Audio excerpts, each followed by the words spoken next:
Alexander, hi, Daphne here. Hope you're well wherever you are in the world. Hope you're safe and your family is safe as well. Thank you, excuse me, for sending in your next essays. I hope my email answered your main questions. Okay, let's get into this.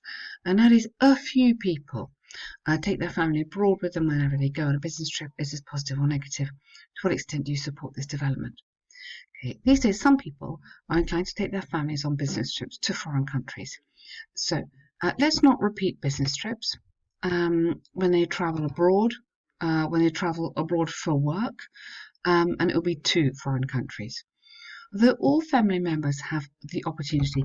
Now, quite a few, I just looked at your letter as well, articles. Watch out for articles. You're writing at such a high level, this is letting you down. The opportunity to be together regardless of what location, it might be challenging and stressful for them. Okay. What might be challenging and stressful? Being together might be challenging and stressful. Uh, we need to be a bit clear about that. What is it? Yeah. In my opinion, this is a negative development which could lead to financial, social, and personal difficulties, such as potential unemployment and depression. Why? Because you're taking your family with you? Really? Okay. Gosh. This essay will discuss the negative aspects. Oh, hang on. We're not talking about moving them overseas. We're talking about you go on a trip to visit the USA or New York and you take them with you just for 5 days. Yeah, we're not talking about, okay. So I definitely wouldn't use that word there. I would say including the family, just including the family during business trips, okay, or during trips abroad, during these trips, using examples, okay. Firstly, right now, oh, Alexander, okay, so this is just going to be a question of not having fully, carefully read the question. When they go on a business trip, we're thinking 5 days. So I'm going to do New York, then I'm going to take a weekend with the family because they're in New York anyway. So this is not on the right task. Let me correct it, obviously. So firstly, moving the family abroad could be the family abroad could be a difficult task from the financial perspective. This is mainly because in the beginning, only one adult has a place to work and earn more than average wage to have enough money to afford basic needs for all members of the family. Okay, it's a bit long-winded. So only, I would go, mainly because in the beginning, it is likely that only one adult would be able to work and earn, you don't need that, and earn enough money so take out that, enough money to afford basic needs for all the family. In addition to this, a spouse or the spouse, a spouse I'd go, might have a problem with finding a job due to looking after small children or possibly language difficulties that could considerably complicate their future in a foreign country. Good. This is lovely writing. I like how you've linked this together, getting complex sentences. The language is good. It's flowing really well. For example, a recent study from the IMF shows that more than 46% of families of families who have moved to the EU with short-term work visas have only one source of income, and 23% of the above mentioned have been forced. So you could get in some nicer grammar in here, passive there, have been forced to apply for financial assistance. Therefore, people who have to move abroad could have, if they decide to take their families. Okay, good. Nice paragraph. You've got some fluent writing in there. You're making a good case, but you're not making the right case. The key word is business trip. This word, literally, business trip, is a short journey. Secondly, children might be apathetic and feel despondent if, as they are forced, or if, I would go if they were forced. It's kind of conditional, isn't it? If they were forced to change habits and lifestyle, not only might they face social and language difficulties in a new school, but also might. Yes, we've got might, and I really like might, but let's just vary it up.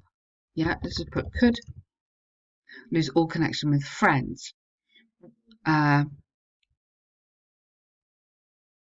Yes, good, lovely. Such stressful situations may adversely affect young minds, which might lead to psychological problems such as depression. Yeah, really nice.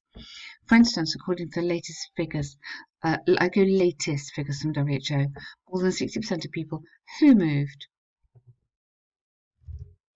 to foreign countries at school age have since have different psychological disorders. Consequently, parents may consider the possibility. Parents may have to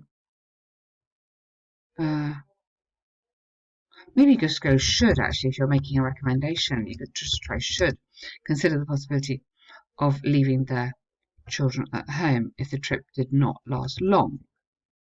Okay, yes, I get that, but depending on what you mean by trip, because trip definitely is short, and you're talking about schools. So this is long. This wouldn't be a trip. This would be an assignment, which would suggest a long time.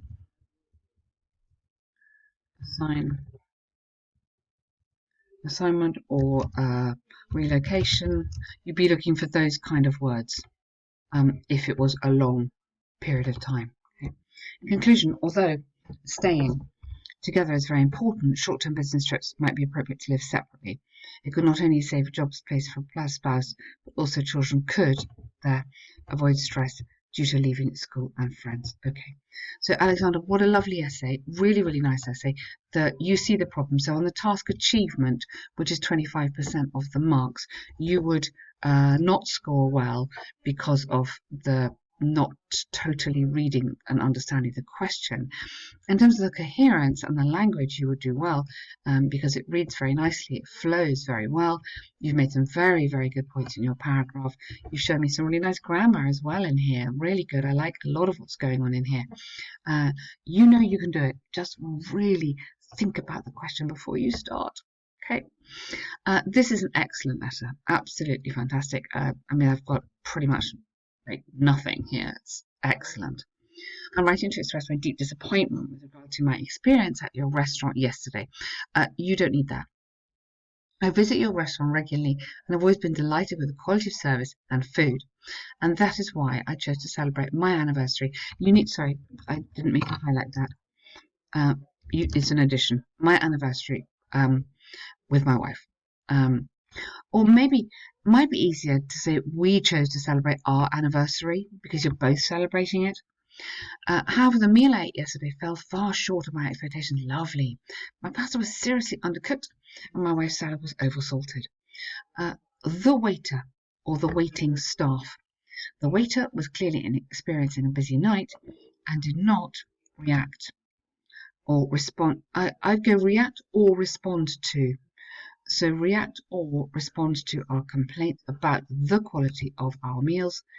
In addition to this, I was informed by the waiter, by him, maybe because you've already said the waiter, him, that I could not speak to the manager due to his absence from the workplace. Unfortunately, what should have been a great experience turned into a article less than relaxing evening. I therefore suggest I be given a full refund, otherwise I'll be forced to contact the Food Inspection Service. Okay? I look forward to a prompt response. Yours faithfully. Okay, fantastic. Really, really super letter. Alexander, take some time to check out the use of articles in English. Okay, this is very important, and this is coming up a lot in your essays. So that would signal to the examiner that you're not sure about this. So try and have a little look at a grammar page on that. That might help you. Otherwise, very, very good work as always. And thank you very much. Well done.